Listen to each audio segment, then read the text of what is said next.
Hello everyone, कैसे हैं आप सभी लोग। स्वागत है आप सभी का सोशल ई पाठशाला में। तो बच्चों, आज हम पढ़ने वाले हैं क्लास 7 से चैप्टर 8 को, जिसका नाम है ईश्वर से अनुराग। तो बच्चों, आज हम इस चैप्टर में दर्शन और भक्ति, ईश्वरीय अनुराग, कबीर, धार्मिक बदलाव, इस्लाम और सूफी मत एवं संत इत्यादि चीज़ों को पढ़ने वाले हैं। तो आप लोगों को क्या करना है, बस इस वीडियो को अंत तक देखना है और नोट्स बनाते हुए चलने हैं।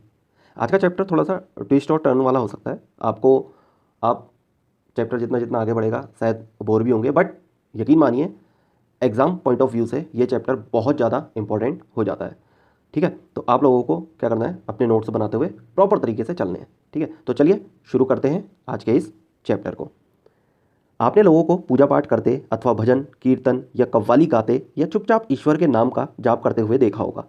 आपने यह भी गौर किया होगा कि उनमें से कुछ तो इतने भाव विभोर हो जाते हैं कि उनकी आंखों में आंसू भर आते हैं।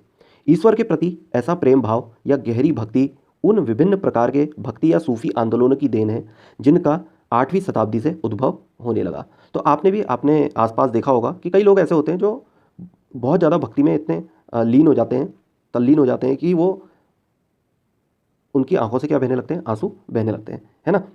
लेकिन ऐसा जो ये गहरी भक्ति या फिर इस प्रकार का कोई भी लोगों के मन में जो भावनाएं जागी, वो किस वजह से जागी, जो भक्ति और सूफी आंदोलन एक टाइम पे हुए थे और इनका उद्भव कब होने लगा, 8वीं शताब्दी के वक्त पे होने लगा था। ठीक है, आगे देखते हैं चैप्टर में परमेश्वर का विचार। तो बच्चों, आज कुछ ईश्वर से रिलेटेड और कुछ संतों से रिलेटेड ही यहाँ पर जानकारी देखने के लिए मिलेगी, है ना। तो परमेश्वर का विचार, इसको पढ़ते हैं। बड़े बड़े राज्यों के उदय होने से पहले भिन्न भिन्न समूहों के लोग अपने अपने देवी देवताओं की पूजा किया करते थे।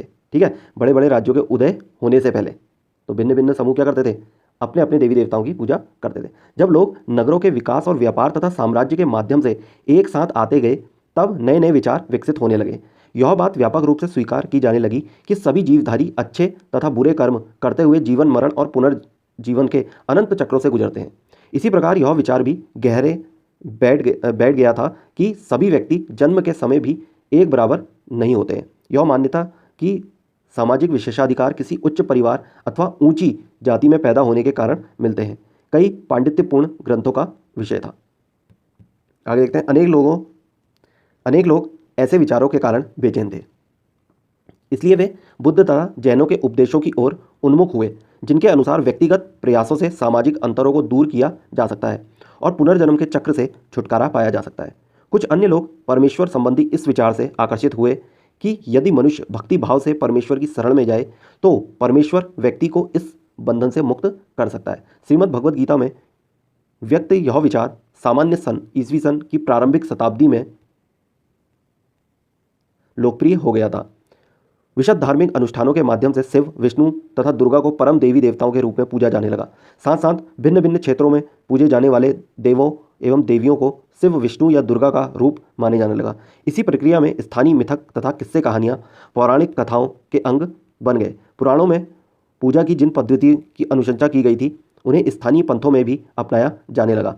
आगे चलकर पुराणों में भी इस बात का उल्लेख किया गया कि भक्त भले ही किसी भी जाति पाति का हो, वह सच्ची भक्ति से ईश्वर की कृपा प्राप्त कर सकता है। भक्ति की विचारधारा इतनी अधिक लोकप्रिय हो गई कि बौद्धों और जैन मतावलंबियों ने भी इन विश्वासों को अपना लिया।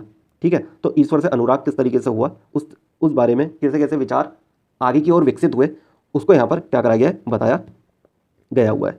और यहाँ पर यह है, देखिए, भगवद गीता की किसी दक्षिण भारतीय पांडुलिपि से लिया गया एक पृष्ठ, जो ये वाला पृष्ठ है। ठीक है, कहाँ से है, दक्षिण भारतीय पांडुलिपि से। ठीक, आगे देखते हैं। दक्षिण भारत में भक्ति का एक नया प्रकार नयनार और अलवार। अभी नयनार और अलवार क्या थे, उसके बारे में हम जानते हैं। और कहाँ एक नया प्रकार देखने को मिलता है, ये दक्षिण भारत में भक्ति का। ठीक है, 7वीं से 9वीं शताब्दी के बीच कुछ नए धार्मिक आंदोलनों का प्रादुर्भाव हुआ। इन आंदोलनों का नेतृत्व नयनारों, शैव संतों, तो शैव संतों के जितने भी मतानुयायी होते थे उन्हें क्या क्या कहा जाता था, नयनार, या फिर शैव मत को मानने वाले लोग क्या कहलाते थे, नयनार कहलाते थे। और अलवारों, वैष्णव संत, वैष्णव मत को मानने वाले लोग क्या कहलाते थे, अलवार कहलाते थे। ठीक है, इतना क्लियर हो गया। नयनार शैव संतों को, अलवार वैष्णव संतों को कहा जाता था। ये संत सभी जातियों के थे, जिनमें पुलैया और पनार जैसे अस्पृश्य समझी जाने वाली जातियों के लोग भी शामिल थे। वे बौद्धों और जैनों के कटु आलोचक थे और शिव तथा विष्णु के प्रति सच्चे प्रेम को मुक्ति का मार्ग बताते थे। उन्होंने संगम साहित्य, तमिल साहित्य का प्राचीनतम उदाहरण और सामान्य सन यानी ईस्वी सन की प्रारंभिक शताब्दियों में रचित में समाहित प्यार और शूरवीरता के आदर्शों को अपना कर भक्ति के मूल्यों में उनका समावेश किया था। नैनार और अलवार घुमक्कड़ साधु संत थे। वे जिस किसी स्थान या गांव में जाते थे वहां के स्थानीय देवी देवताओं की प्रशंसा में सुंदर कविताएं रचकर उन्हें संगीतबद्ध कर दिया करते थे। ठीक है, घुमक्कड़ प्रवृत्ति के थे। ठीक है, अलवार और नैनार जो ये संत थे। ठीक है, अब यहाँ पर नैनार और अलवार के बारे में एक बॉक्स में दिया गया है, इसको भी पढ़ लेते हैं।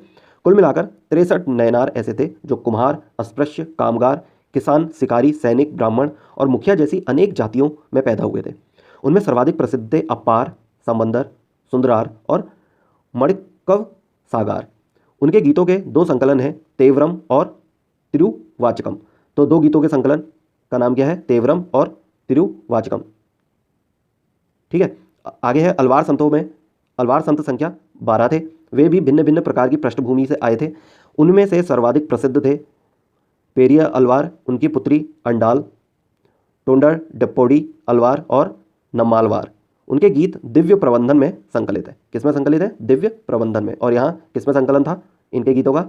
नैनारों के, वो तेवरम और तिरुवाचकम। तो यहाँ से कितने क्वेश्चन हमको देखने के लिए मिलते हैं? तो नैनार संतों की संख्या कितनी थी? 63 थी। और अलवार संतों की संख्या कितनी थी? 12 थी। ये याद रखना है। ठीक है, और साथ ही साथ नैनार गीतों का संकलन किसमें किया गया? तेवरम और तिरुवाचकम में। और वहीं अलवार संतों के गीतों का संकलन किसमें किया गया? प्रबंधन में किया गया। ठीक है, दिव्य प्रबंधन में किया गया। ठीक, आगे देखते हैं। 10वीं से 12वीं सदियों के बीच चोल और पांड्यन राजाओं ने उन अनेक धार्मिक स्थलों पर विशाल मंदिर बनवा दिए जहां की संत कवियों ने यात्रा की थी। इस प्रकार भक्ति परंपरा और मंदिर पूजा के बीच गहरे संबंध स्थापित हो गए।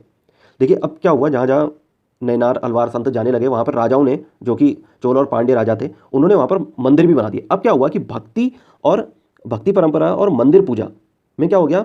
गहरे संबंध स्थापित हो गए, है ना। जहाँ पर मंदिर होता था वहाँ पर भगवानों की मूर्तियों की स्थापना की जाती होगी और लोग अब उन्हीं की भक्ति क्या करने लगे होंगे और यह परंपरा शुरू हो गई होगी। तो यहीं से क्या आता है? भक्ति परंपरा और मंदिर पूजा के बीच गहरे संबंध स्थापित होने लगे। ठीक है, यही वह समय था जब उनकी कविताओं का संकलन तैयार किया गया था। इसके अलावा अलवारों तथा नैनारों संतों की धार्मिक जीवनियाँ भी रची गई।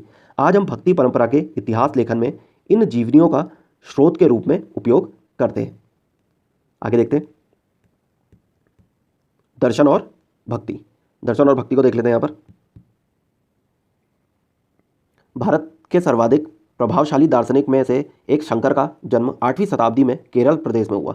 तो शंकर का जन्म कहाँ हुआ? केरल प्रदेश में हुआ था। ठीक है, वे अद्वैतवाद के समर्थक थे। किसके समर्थक थे? अद्वैतवाद के, जिनको शंकराचार्य भी कहा जाता है। ठीक है, तो कहाँ हुआ था शंकराचार्य या शंकर का जन्म कहाँ हुआ था? केरल प्रदेश में हुआ था। और अद्वैतवाद के क्या थे?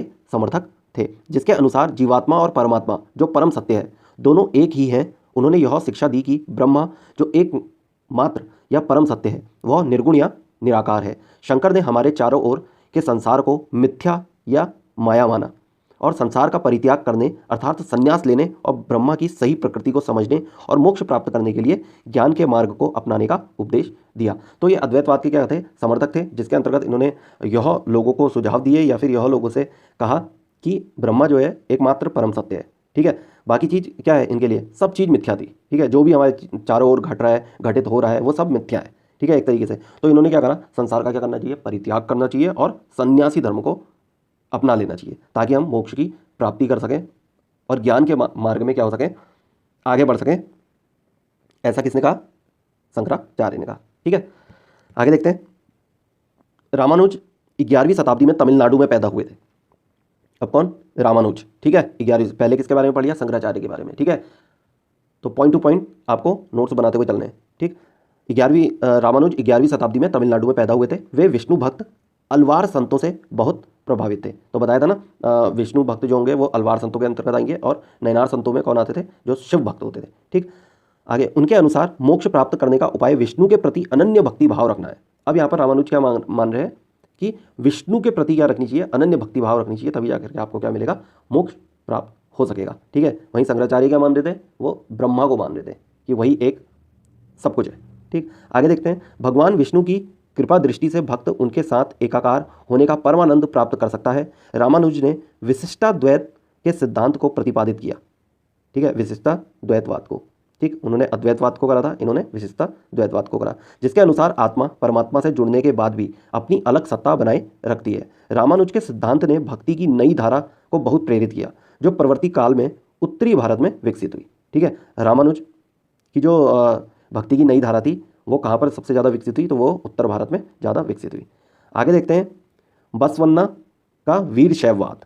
अब बसवन्ना कौन, इसको भी देख लेते हैं। हमने पहले पढ़ा कि तमिल भक्ति आंदोलन और मंदिर पूजा के बीच क्या संबंध थे। इसके परिणाम स्वरूप जो प्रतिक्रिया हुई वह बसवन्ना और अल्लमा प्रभु और अक्क महादेवी जैसे उसके साथियों द्वारा प्रारंभ किए गए वीर शैव आंदोलन में स्पष्ट दिखलाई देती है। यह आंदोलन 12वीं शताब्दी के मध्य में कर्नाटक में प्रारंभ हुआ था। ठीक है, कौन सा आंदोलन, वीर शैव आंदोलन। कहाँ प्रारंभ हुआ, कर्नाटक में प्रारंभ हुआ। वीर शैवों ने सभी व्यक्तियों की समानता के पक्ष में और जाति तथा नारी के प्रति व्यवहार के बारे में ब्राह्मणवादी विचारधारा के विरुद्ध अपने प्रबल तर्क प्रस्तुत किए। इसके अलावा वे सभी प्रकार के कर्मकांडों और मूर्ति पूजा के विरोधी थे। ठीक है, अब वीर शैव को मानने वाले लोग जो थे उन्होंने कर्मकांडों और मूर्ति पूजा का बिल्कुल खंडन कर दिया। ठीक है, और जो ब्राह्मणवादी विचारधारा थी उसके विरुद्ध अपने प्रबल तर्क क्या करें, प्रस्तुत करें। और साथ ही साथ क्या कहा उन्होंने, ये कहा कि जो जितनी भी सभी की समानता के पक्ष में थे वो, और जाति तथा नारी के प्रति व्यवहार के बारे में ब्राह्मणवादी विचारधारा के क्या थे, विरुद्ध थे वो लोग। ठीक है, कौन, यही वीर शैववादी लोग। ठीक है, आगे देखते हैं। और वीर शैववादी में कौन कौन लोग थे, उसमें कौन कौन लोग थे, ये थे बसवन्ना था, अल्लमा प्रभु और अक्क महादेवी। ठीक है, ऐसे लोग थे। आगे देखते हैं महाराष्ट्र के संत। उससे पहले यहाँ पर एक पॉइंट दिया हुआ है, इसको भी देख लेते हैं। महाराष्ट्र के ज्ञानेश्वर, नामदेव, एकनाथ और तुकाराम जैसे वैष्णव संत कवि भगवान विट्ठल के उपासक थे। ठीक है, महाराष्ट्र में भगवान विट्ठल की बहुत विशेष रूप से पूजा की जाती है। ठीक है, भगवान विट्ठल की आराधना ने वरकारी संप्रदाय को जन्म दिया, जो पंढरपुर की वार्षिक तीर्थ यात्रा पर जोर देता है। विट्ठल संप्रदाय का भक्ति के शक्तिशाली उपादान के रूप में उदय हुआ तथा लोगों में काफ़ी लोकप्रिय हुआ। तो महाराष्ट्र के आसपास जो विट्ठल संप्रदाय था या फिर वरकारी संप्रदाय था वो कहाँ पर हुआ, महाराष्ट्र के आसपास में बहुत ज़्यादा विकसित हुआ। और महाराष्ट्र के जो ज्ञानेश्वर, नामदेव, एकनाथ और तुकाराम जो ये थे, यही भगवान विट्ठल के क्या थे, उपासक थे। ठीक है, आगे देखते हैं महाराष्ट्र के संत, इन्हीं के बारे में चर्चा, जो अभी हमने पढ़ दिया है इन्हीं के बारे में यहाँ पर भी बताया गया है। महाराष्ट्र के संत 13वीं से 17वीं शताब्दी तक महाराष्ट्र में अनेकानेक संत कवि हुए, जिनके सरल मराठी भाषा में लिखे गए गीत आज भी जन मन को प्रेरित करते हैं।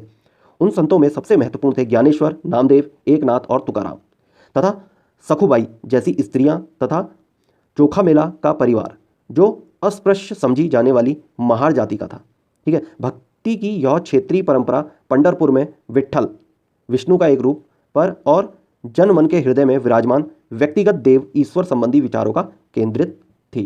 तो समझ में आ रहा है आप लोगों को कि सभी जगह क्या हुआ, सब लोग अपने अपनी तरीके से अपने अपने आंदोलन कर रहे थे और अपने तरीके से जो भक्ति थी ना उसको उठाने का प्रयास कर रहे थे। ठीक है, किसी ने माना कि क्या कहते हैं, ब्रह्मा ही क्या है, सबसे उच्च है। ठीक है, वही है सब कुछ, है ना, और जो भी हमारे आसपास घटित हो रहा है वो कुछ भी नहीं है। किसी ने माना कि विष्णु के अवतार, जो विट्ठल के बारे में अभी हम पढ़ रहे हैं, इन्होंने इसको माना। ठीक है, जो महाराष्ट्र के संत थे। तो अलग अलग जगह पे क्या हो रहा था, अलग अलग जगह पे ये चीज़ें हो रही थी कि अलग अलग विचार उत्पन्न हो रहे थे और अलग अलग विचार अलग अलग भक्ति की राह पर अग्रसर थे। ठीक है, उसी के बारे में यहाँ सारी की सारी चर्चाएं दे रखी हैं।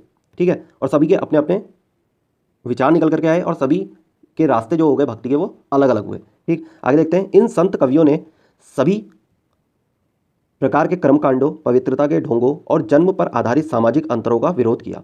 यहाँ तक कि उन्होंने संन्यास के विचारों को भी ठुकरा दिया और किसी भी अन्य व्यक्ति की तरह रोजी रोटी कमाते हुए परिवार के साथ रहने और विनम्रतापूर्वक जरूरतमंदों साथी व्यक्तियों की सेवा करते हुए जीवन बिताने को अधिक पसंद किया।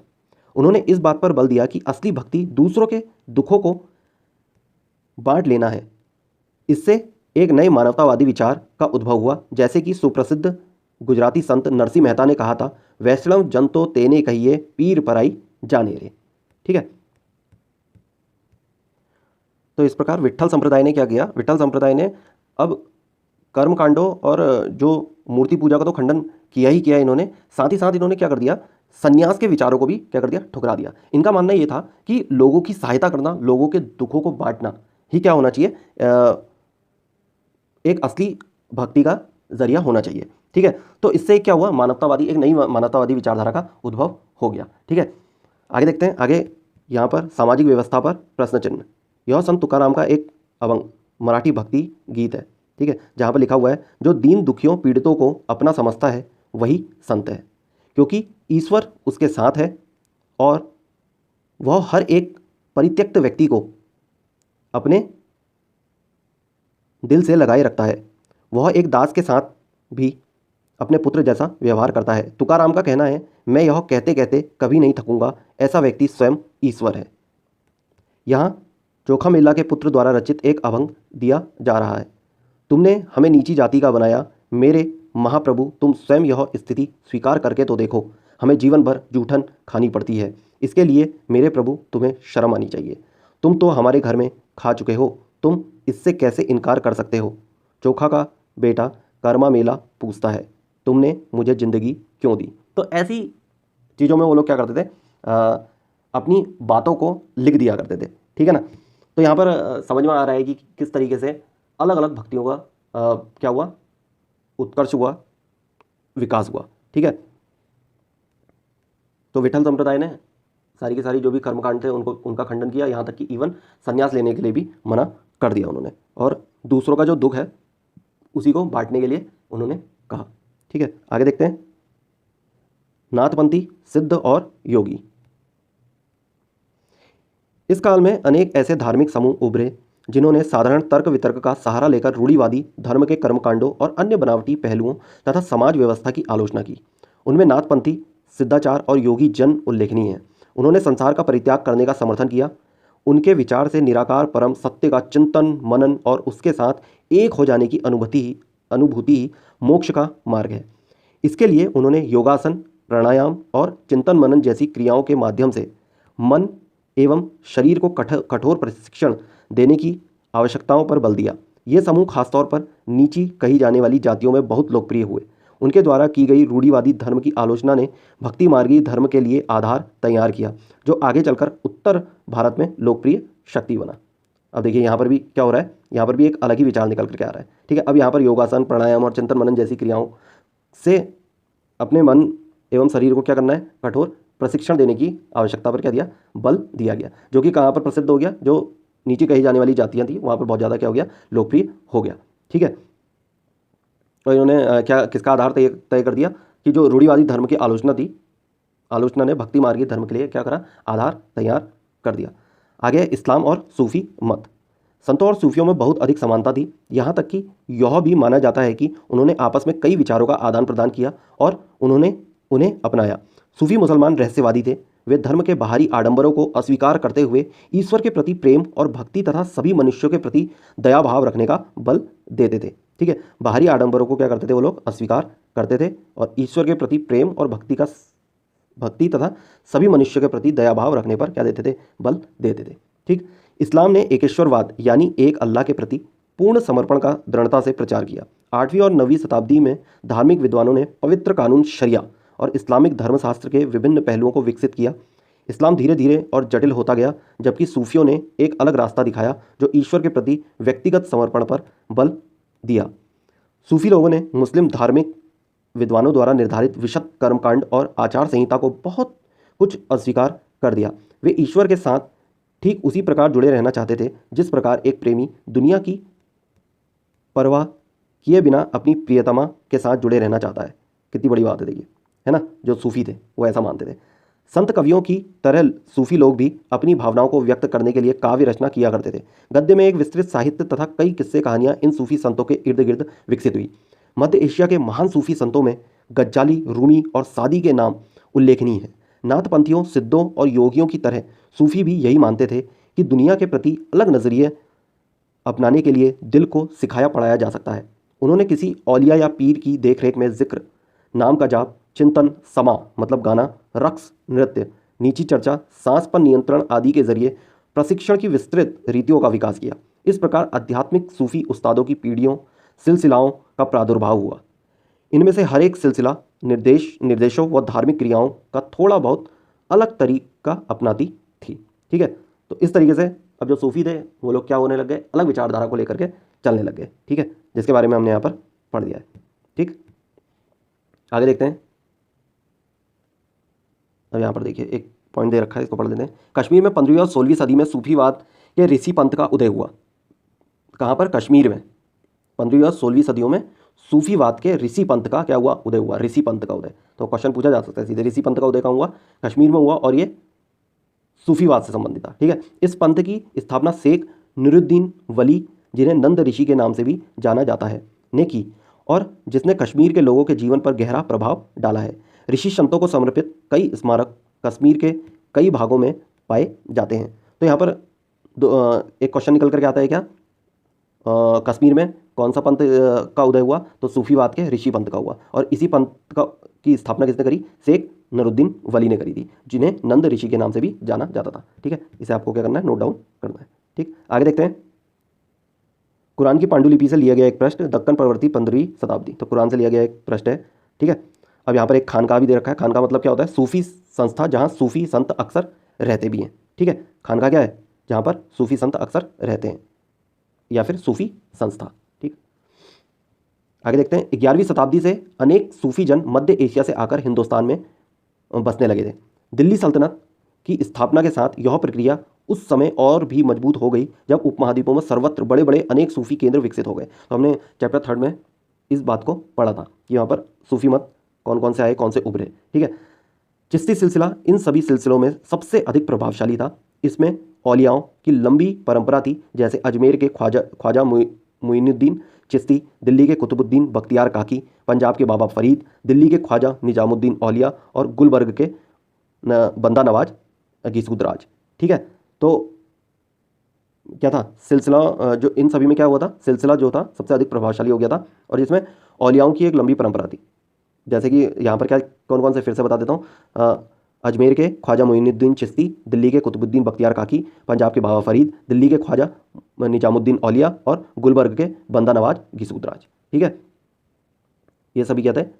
बहुत फेमस थे। ठीक है, उस टाइम पे सूफी संत अपने खानकाहों में विशेष बैठकों का आयोजन करते थे, जहाँ खानका अभी बता दिया। ठीक है, जहाँ सभी प्रकार के सूफी संस्था होती थी जो खानका। ठीक है, जहाँ सभी प्रकार के भक्तगण, जिनमें शाही घरानों के लोग तथा अभिजात और आम लोग भी शामिल होते थे, इन खानकाह में आते थे। वे आध्यात्मिक विषयों पर चर्चा करते थे, अपनी दुनियादारी की समस्याओं को सुलझाने के लिए संतों से आशीर्वाद मांगते थे, अथवा संगीत अथवा नृत्य के जलसों में भी शामिल होकर चले जाते थे।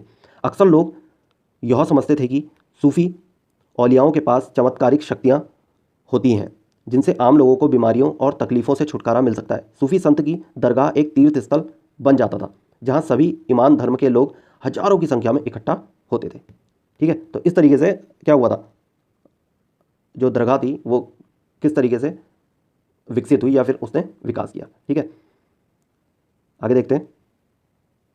उत्तर भारत में धार्मिक बदलाव। अब उत्तर भारत में धार्मिक बदलाव क्या हुआ, उससे पहले यहाँ पर राइट साइड एक पॉइंट दे रखा है, इसको देख लेते हैं। चैतन्य देव 16वीं शताब्दी के बंगाल के एक भक्ति संत थे। कौन? चैतन्य देव। इन्होंने कृष्ण राधा के प्रति निष्काम भक्ति भाव का उपदेश दिया था। इस चित्र में आप उनके अनुयायियों के एक समूह को आनंद में नाचते गाते हुए देख सकते हैं। ठीक है, अभी भी आप लोग देखते होंगे जब भक्ति में लीन रहते हैं तो किस तरीके से लोग नृत्य वगैरह कीर्तन वगैरह करते रहते हैं। तो ये देख लीजिए, है ना। आगे देखते हैं उत्तर भारत में धार्मिक बदलाव। अब क्या क्या बदलाव हुए उसको भी पढ़ लेते हैं। 13वीं सदी के बाद उत्तरी भारत में भक्ति आंदोलन की एक नई लहर आई। यह ऐसा युग था जब इस्लाम, ब्राह्मणवादी, हिंदू धर्म, सूफी मत, भक्ति की विभिन्न धाराओं ने और नाथपंथियों, सिद्धों तथा योगी ने परस्पर एक दूसरे को प्रभावित किया। हमने देखा कि नए नगरों और राज्यों का उद्भव हो रहा था, है ना। हमने पढ़ा था ना अध्याय 6 या फिर 2, 3, 4। तो वहाँ पर क्या हो रहा था, नए नगरों का, राज्यों का क्या हो रहा था, उद्भव हो रहा था, और लोग अपने लिए नए नए व्यवसाय और नई नई भूमिका खोज रहे थे। तो आपको क्या करना है, आप कनेक्ट करना है। मतलब उधर राजाओं ने भी क्या कर दिया होगा, इन लोगों को संरक्षण प्रदान किया होगा, तभी तो ये जो अलग अलग भक्ति की विचारधारा थी वो क्या हुई, हो पाई, पनप पाई ना, विकसित कर पाई। तो कहीं ना कहीं राजा का क्या मिला होगा, संरक्षण मिला होगा। तो ऐसे ही क्या करना है, एक चैप्टर को दूसरे चैप्टर से कनेक्ट करते हुए चलना है। ठीक है, आगे देखते हैं। ऐसे लोग विशेष रूप से शिल्पी, कृषक, व्यापारी और मजदूर इन नए संतों के विचारों को सुनने के लिए इकट्ठे हो जाते थे, फिर वे उनका प्रचार करते थे। आगे देखते हैं। उनमें से कबीर और बाबा गुरु नानक जैसे कुछ संतों ने सभी आडंबरपूर्ण रूढ़िवादी धर्मों को अस्वीकार कर दिया। तुलसीदास और सूरदास जैसे कुछ अन्य संतों ने उस समय विद्यमान विश्वासों तथा पद्धति को स्वीकार करते हुए उन्हें सबकी पहुंच में लाने का प्रयत्न किया। किसने? तुलसीदास और सूरदास ने। तुलसीदास ने ईश्वर को राम के रूप में धारण किया। अवधि पूर्वी उत्तर प्रदेश की एक बोली है, ठीक है। अवधि क्या है? पूर्वी उत्तर प्रदेश की बोली में लिखी गई तुलसीदास की रचना रामचरितमानस। तो किसके द्वारा लिखी गई है रामचरितमानस? तुलसीदास। और किस भाषा में लिखी गई है? अवधि भाषा में लिखी गई है, ठीक है। उनके भक्ति भाव की अभिव्यक्ति और साहित्यिक कृति दोनों ही दृष्टियों में महत्वपूर्ण है। सूरदास श्री कृष्ण के अनन्य भक्त थे। अब सूरदास किसके भक्त थे? कृष्ण के भक्त थे। वहीं तुलसीदास किसके थे? राम के भक्त थे, ठीक है। उनकी रचनाएं सूरसागर, अब ये सब नोट डाउन करनी है। सूरदास की कौन कौन सी रचनाएं? उनकी रचनाएं सूरसागर, सूरसारावली और साहित्य लहरी में संग्रहित है एवं उनके भक्ति भाव को अभिव्यक्त करती हैं। असम के शंकरदेव परवर्ती 15वीं शताब्दी, जो इन्हीं के समकालीन थे, ने विष्णु की भक्ति पर बल दिया और असमिया भाषा में कविताएं तथा नाटक लिखे। उन्होंने ही नामघर, कविता पाठ और प्रार्थना गृह स्थापित करने की पद्धति चलाई जो आज तक चल रही है। तो नामघर किसको कहते हैं? कविता पाठ और प्रार्थना गृह को, ठीक है। जहाँ पर प्रार्थना करी जाती है या फिर कविता का पाठ किया जाता है उसे क्या कहा जाता है? नामघर कहा जाता है, ठीक है। और ये कहाँ पर स्थित? असमिया में, असम में सबसे ज़्यादा होंगे, ठीक है। और असमिया भाषा में ये कविताएं लिखते थे। कौन? शंकर देव। इस परंपरा में, अच्छा इसको पढ़ने से पहले यहाँ पर एक पॉइंट दिया है, इसको पढ़ लेते हैं। शंकर देव की भक्ति का सार एक शरण नाम धर्म, एक सर्वोच्च सत्ता के प्रति समर्पण के नाम से जाना गया। शंकर देव की शिक्षाएं भगवद गीता तथा भगवत पुराण पर आधारित हैं। उन्होंने ज्ञान के प्रसार के लिए सत्र या मठों की स्थापना को प्रोत्साहित किया। उनकी प्रमुख रचनाओं में कीर्तन घोष शामिल है। तो कीर्तन घोष किसकी रचना है? तो वो शंकर देव की रचना है, ठीक है। कीर्तन घोष, ठीक है। और कविताएं किस भाषा में लिखते थे? असमिया भाषा में ये कविताएं लिखते थे। और कीर्तन घोष किसकी रचना है? शंकर देव की रचना है, ठीक है। और जो इनकी जो शिक्षाएं हैं वो किस पर आधारित है? भगवद गीता और भगवत पुराण पर आधारित है, ठीक है। आगे बढ़ते हैं। इस परंपरा में दादू दयाल, रविदास और मीराबाई जैसे संत भी शामिल थे। मीराबाई एक राजपूत राजकुमारी थी जिनका विवाह 16वीं शताब्दी में मेवाड़ के एक राजसी घराने में हुआ था। मीराबाई रविदास, जो अस्पृश्य जाति के माने जाते थे, की अनुयायी बन गई। तो मीराबाई के जो गुरु थे वो कौन थे? रविदास थे, ठीक है। वे कृष्ण के प्रति समर्पित थी और उन्होंने अपने गहरे भक्ति भाव को कई भजनों में अभिव्यक्त किया है। उनके गीतों ने उच्च जातियों के रीतियों नियमों को खुली चुनौती दी तथा ये गीत राजस्थान व गुजरात के जनसाधारण में बहुत लोकप्रिय हो गए। तो राजस्थान और गुजरात से ही संबंधित रखती थी कौन? मीराबाई, ठीक है। तो राजस्थान और गुजरात के जनसाधारण में बहुत लोकप्रिय हो गए उनके जो गीत थे, ठीक है। तो यहाँ पर राइट साइड पे दे रखा है, इसको पढ़ लेते हैं। एक पॉइंट है, भक्ति संतों का एक महत्वपूर्ण योगदान संगीत के विकास में था। बंगाल के जयदेव ने संस्कृत में गीत गोविंद की रचना की। अब देखिए, गीत गोविंद किसकी रचना है? जयदेव की रचना है, ठीक है। और कौन सी भाषा में? संस्कृत भाषा में, ठीक है। संस्कृत भाषा में गीत गोविंद की रचना की, जिसमें हर गीत एक विशेष राग और ताल में रचित है। संगीत पर इन संतों का एक महत्वपूर्ण प्रभाव भजन, कीर्तन और अभंग का प्रयोग था। इन गीतों ने जो मनोभावात्मक अनुभव पर बल देते हैं, जनमानस को ज़्यादा आकर्षित किया। अभी भी आप देखते होंगे कि जब लोग भक्ति करते हैं तो उस टाइम पे बहुत ज़्यादा कीर्तन वगैरह, जो कृष्ण भक्ति में लीन रहते हैं या फिर राम भक्ति में लीन रहते हैं, तो बहुत ज़्यादा संगीत के माध्यम से क्या करते हैं? ज़्यादा से ज़्यादा लोगों को आकर्षित करने का प्रयास करते हैं। और इसकी वजह से क्या होता है? मनोभावनात्मक चीज़ें देखने के लिए मिलती हैं, ठीक है।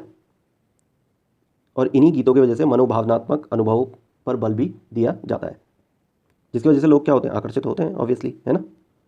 आगे देखते हैं। इन संतों में से अधिकांश का विशिष्ट अभिलक्षण यह है कि इनकी कृतियाँ क्षेत्रीय भाषाओं में रची गई और इन्हें आसानी से गाया जा सकता था, इसलिए बेहद लोकप्रिय हुई और पीढ़ी दर पीढ़ी मौखिक रूप से चलती रही। प्रायः इन गीतों के प्रसारण में सर्वाधिक निर्धन, सर्वाधिक वंचित समुदाय और महिलाओं की भूमिका रही। प्रसारण की इस प्रक्रिया में ये सभी लोग अक्सर अपने अनुभव भी जोड़ देते थे। इस तरह आज मिलने वाले गीत संतों की रचनाएं तो है ही, साथ साथ उन पीढ़ियों के लोगों की रचनाएं मानी जा सकती हैं जो उन्हें गाया करते थे। वे हमारी जीती जागती जन संस्कृति का अंग बन गई हैं, ठीक है। आगे देखते हैं। कबीर, नज़दीक से एक नज़र। तो अब कबीर के बारे में यहाँ पर हम चर्चा करेंगे। कबीर संभवतः 15वीं-16वीं सदी में हुए थे। वे एक अत्यधिक प्रभावशाली संत थे। उनका पालन पोषण बनारस में या उनके आसपास के एक मुसलमान जुलाहा यानी बुनकर परिवार में हुआ था। उनके जीवन के बारे में हमारे पास बहुत कम विश्वसनीय जानकारी है। तो काफ़ी सारे इतिहासकारों में मतभेद हैं इनके जीवन को लेकर के कि इनका जीवन काल कैसा रहा या फिर इन्होंने कहाँ जन्म लिया था, ठीक है।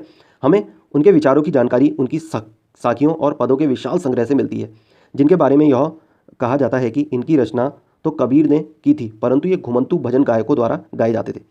इनमें से कुछ भजन गुरु ग्रंथ साहब, पंचवाणी और बीजक में संग्रहित एवं सुरक्षित हैं। तो प्रश्न बनता है कि कबीर की जो सखियाँ और पद थे वो किन किन रूपों में संग्रहित करे गए थे या फिर किन किन ग्रंथों में संग्रहित किए गए थे। तो वो कौन कौन से थे? गुरु ग्रंथ साहिब थे, पंचवाणी थी और बीजक में क्या करे गए थे? संग्रहित और सुरक्षित किया गया था। ठीक है, जो कबीर के द्वारा लिखित सखियाँ और पद होंगे। ठीक, आगे देखते हैं। कबीर के उपदेश प्रमुख धार्मिक परंपराओं की पूर्ण एवं प्रचंड अस्वीकृति पर आधारित थे। उनके उपदेशों में ब्राह्मणवादी हिंदू धर्म और इस्लाम दोनों की बाह्य आडंबरपूर्ण पूजा के सभी रूपों का मजाक उड़ाया गया है। उनके काव्य की भाषा बोलचाल की हिंदी थी, जो आम आदमियों द्वारा आसानी से समझी जा सकती थी। उन्होंने कभी कभी रहस्यमयी भाषा का भी प्रयोग किया, जिसे समझना कठिन होता है। कबीर निराकार परमेश्वर में विश्वास रखते थे। उन्होंने यह उपदेश दिया कि भक्ति के माध्यम से ही मोक्ष यानी मुक्ति प्राप्त हो सकती है। हिंदू तथा मुसलमान दोनों लोग उनके अनुयायी हो गए। ठीक है, आगे देखते हैं। बाबा गुरु नानक, नज़दीक से एक नज़र। कबीर की अपेक्षा बाबा गुरु नानक 1469 से 1539 के बारे में हम कहीं अधिक जानते हैं। तलवंडी पाकिस्तान में ननकाना साहब में जन्म लेने वाले बाबा गुरु नानक ने करतारपुर रावी नदी के तट पर डेरा बाबा नानक में एक केंद्र स्थापित करने से पहले कई यात्राएं की। तो कहाँ पर जन्म हुआ था? तलवंडी के ननकाना साहब के आसपास इनका जन्म हुआ था।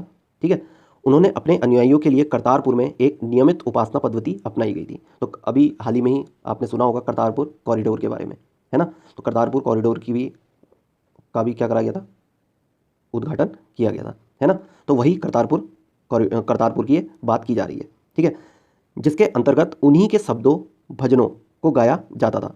उनके अनुयायी अपने अपने पहले धर्म या जाति अथवा लिंग भेद को नज़रअंदाज करके एक साझी रसोई में इकट्ठा खाते पीते थे। इसे लंगर कहा जाता था। आप आज भी देखते होगे कि लंगर जो सिखों का क्या होता है, धार्मिक स्थल होता है ना, गुरुद्वारा, वहाँ पर क्या लगते हैं? लंगर लगते हैं, जहाँ पर गरीब लोग, चाहे किसी भी वर्ग का व्यक्ति हो, है ना, वो क्या करते हैं? लंगर लेते हैं। ठीक है, आगे देखते हैं। बाबा गुरु नानक ने उपासना और धार्मिक कार्यों के लिए जो जगह नियुक्त की थी उसे धर्मशाल कहा गया। आज इसे गुरुद्वारा कहते हैं। ठीक है, तो गुरुद्वारा को पहले क्या कहा जाता था? धर्मशाल कहा जाता था, या फिर ये भी कह सकते हैं धर्मशाल को क्या कहा जाता है? गुरुद्वारा कहा जाता है। 1539 में अपनी मृत्यु के पूर्व बाबा गुरु नानक ने एक अनुयायियों को अपना उत्तराधिकारी चुना। इसका नाम लहड़ा था, लेकिन ये गुरु अंगद के नाम से जाने गए। ठीक है, लहड़ा, गुरु अंगद का वास्तविक नाम क्या है? लहड़ा। ठीक है, गुरु अंगद नाम का महत्व यह था कि गुरु अंगद बाबा गुरु नानक के ही अंग माने गए, इसलिए इनका नाम क्या पड़ा? गुरु अंगद। गुरु अंगद के ने बाबा गुरु नानक की रचनाओं का संग्रह किया और उस संग्रह में अपनी कृतियां भी जोड़ दी। संग्रह एक नई लिपि गुरुमुखी में लिखा गया था। गुरु अंगद के 3 उत्तराधिकारियों ने भी अपनी रचनाएं नानक के नाम से लिखी। इन सभी का संग्रह गुरु अर्जुन ने 1604 में किया। ठीक है, इस संग्रह का गुरु अर्जुन ने क्या करा? 1604 में किया था संग्रह। ठीक है, इस संग्रह में शेख फरीद, संत कबीर, भगत नामदेव और गुरु तेग बहादुर जैसे सूफियों, संतों और गुरुओं की वाणी जोड़ी गई। 1706 में इस वृहत संग्रह को गुरु तेग बहादुर के पुत्र व उत्तराधिकारी गुरु गोविंद सिंह ने प्रमाणित किया। आज इस संग्रह को सिखों के पवित्र ग्रंथ गुरु ग्रंथ साहिब के रूप में जाना जाता है। तो इस गुरु ग्रंथ साहिब में देखो कितने लोगों की बातें रचित हैं। ठीक है, जिनका संग्रह है। ठीक, केवल गुरु नानक जी का ही नहीं है, बहुत सारे लोगों का है। ठीक, जिसमें गुरु नानक जी की बातें विस्तार पूर्वक में समझाई और बताई गई होंगी। ठीक, आगे देखते हैं। 16वीं शताब्दी में बाबा गुरु नानक के उत्तराधिकारियों के नेतृत्व में उनके अनुयायियों की संख्या का विस्तार हुआ। ये अनुयायी कई जातियों के थे, परंतु इनमें व्यापारी, कृषक और शिल्पकार ज़्यादा थे। इसकी वजह यह हो सकती है कि बाबा गुरु नानक इस बात पर बल दिया करते थे कि उनके अनुयायी गृहस्थ हों और उपयोगी व उत्पादक पेशों से जुड़े हों। अनुयायियों से यह आशा भी की जाती थी कि वे नए समुदाय के सामान्य कोष में योगदान देंगे। 17वीं शताब्दी के प्रारंभ से केंद्रीय गुरुद्वारा हरमंदिर साहिब स्वर्ण मंदिर के आसपास रामदासपुर शहर अमृतसर विकसित होने लगा था।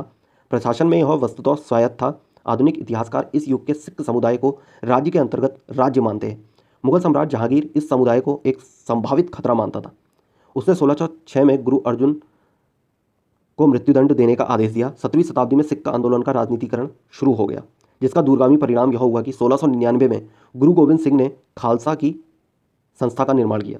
खालसा पंथ के नाम से जाना जाने वाला सिख समुदाय अब एक राजनीतिक सत्ता बन गया। अभी तक क्या था, एक धार्मिक चीज़ों में ज़्यादा विकसित था। ठीक है, फिर 1699 में गुरु गोविंद सिंह ने खालसा पंथ की स्थापना करते हैं, जो कि अब एक क्या हो गया था, राजनीतिक संस्था हो गई थी। ठीक है, एक तरीके से राजनीतिक सत्ता बन गई थी। ठीक, धार्मिक सत्ता तो थी, अब राजनीतिक सत्ता भी बन गई। 16वीं और 17वीं शताब्दी की बदलती हुई ऐतिहासिक परिस्थितियों ने सिख आंदोलनों के विकास को प्रभावित किया। शुरू से ही बाबा गुरु नानक के विचारों का सिख आंदोलन पर गहरा प्रभाव पड़ा। उन्होंने एक ईश्वर की उपासना के महत्व पर जोर दिया। उन्होंने आग्रह किया कि जाति, धर्म अथवा लिंग भेद मुक्ति प्राप्ति के लिए कोई मायने नहीं रखते हैं। उनके लिए मुक्ति किसी निष्क्रिय आनंद की स्थिति नहीं थी, बल्कि सक्रिय जीवन व्यतीत करने के साथ साथ सामाजिक प्रतिबद्धता की निरंतर कोशिशों में ही निहित थी। अपने उपदेश के सार को व्यक्त करने के लिए उन्होंने 3 शब्दों का प्रयोग किया, नाम, दान और स्नान। मतलब स्नान, नाम से उनका तात्पर्य सही उपासना से था, दान का तात्पर्य था दूसरों का भला करना, और स्नान का तात्पर्य आचार विचार की पवित्रता। ठीक है, नाम का तात्पर्य क्या था, सही उपासना से था। ठीक है, सही उपासना करना। दान का तात्पर्य क्या था, दूसरों का भला करना। और स्नान का तात्पर्य क्या था, आचार विचार की पवित्रता का होना। ठीक है, आज उनके उपदेशों को नाम जपना, कीर्त करना और वंड चखना, ठीक है, लंगर चखना जिसको कहते हैं, के रूप में याद किया जाता है। ये अवधारणाएं भी उचित विश्वास और उपासना, ईमानदारी पूर्ण निर्वाह और संसाधनों को मिल बांटकर प्रयोग करना, यानी कि दूसरों की मदद के महत्व को रेखांकित करती हैं। इस तरह बाबा गुरु नानक के समानता के विचारों के सामाजिक राजनीतिक मायने थे। शायद इसी बात से हमें बाबा गुरु नानक और उनके अनुयायियों के इतिहास और कबीर, रविदास एवं दादू जैसे संतों और उनके अनुयायी, जिनके विचार बाबा गुरु नानक के विचारों के काफ़ी करीब थे, कि इतिहास में फ़र्क को समझने में मदद मिलती है। ठीक है, आगे देखते हैं अन्यत्र। यहाँ पर एक छोटा सा अन्यत्र दे रखा है, इसको पढ़ लेते हैं, जहाँ पर मार्टिन लूथर और धर्म सुधार आंदोलन के बारे में दिया गया है। 16वीं सदी का समय यूरोप में भी एक धार्मिक अंतःक्षोभ यानी उथल पुथल का काल था। ठीक है, कहाँ का, यूरोप में भी। ठीक है, धार्मिक रूप से तब ईसाई धर्म में अनेक परिवर्तन हुए, जिन्हें लाने वाले महत्वपूर्ण नेताओं में से एक थे मार्टिन लूथर। ठीक है, बहुत बड़ा नाम है, बहुत इंपॉर्टेंट नाम है यूरोप में इसका, मार्टिन लूथर का।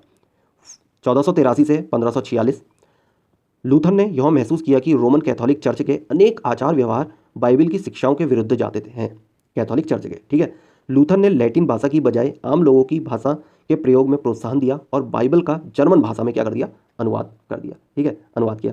वे दंड मोचन की उस प्रथा के घोर विरोधी थे, जिसके अंतर्गत पाप कर्मों को क्षमा करने के लिए चर्च को दान दिया जाता था। छापे खाने के बढ़ते हुए प्रयोग से उनकी रचनाओं का व्यापक रूप से प्रचार प्रसार हुआ। अनेक प्रोटेस्टेंट ईसाई संप्रदाय अपना उद्भव लूथर की शिक्षाओं में ही खोजते हैं। ठीक है, मार्टिन लूथर द्वारा जर्मन भाषाओं में अनुवादित बाइबल का शीर्षक पृष्ठ। तो जर्मन भाषा में जो बाइबल का अनुवाद करा वो किसने करा, मार्टिन लूथर ने किया था। ठीक है, और वहीं पर ही मार्टिन लूथर अगर कहा जाए तो कैथोलिक चर्च के जितने भी आचार व्यवहार थे उनकी शिक्षाओं के विरुद्ध थे। ठीक है, उनकी शिक्षाओं के क्या थे, बिल्कुल विरुद्ध में थे। तो इस वजह से इन्होंने क्या कर दिया, बाइबल का जर्मन भाषा में अनुवाद कर दिया, ताकि आम लोगों को भी अच्छे से ये क्या हो सके, समझ में आ सके। ठीक है, तो इस प्रकार आपका ये चैप्टर आज यहीं समाप्त होता है। आई होप आपको ये सभी बातें समझ में आई होंगी, और अगर आपको ये चैप्टर पसंद आया तो, और पढ़ाना मेरा अगर आपको अच्छा लगा तो इस वीडियो को ज़्यादा से ज़्यादा अपने दोस्तों को शेयर करें, और हमारे इस चैनल को सब्सक्राइब करें, वीडियो को लाइक करें। ठीक है, तो चलिए दोस्तों, मिलते हैं अगले वीडियो में एक नए अध्याय के साथ। तब तक आप सभी अपना ख्याल रखें और अपने नोट्स अच्छे से बनाते हुए चलें। धन्यवाद।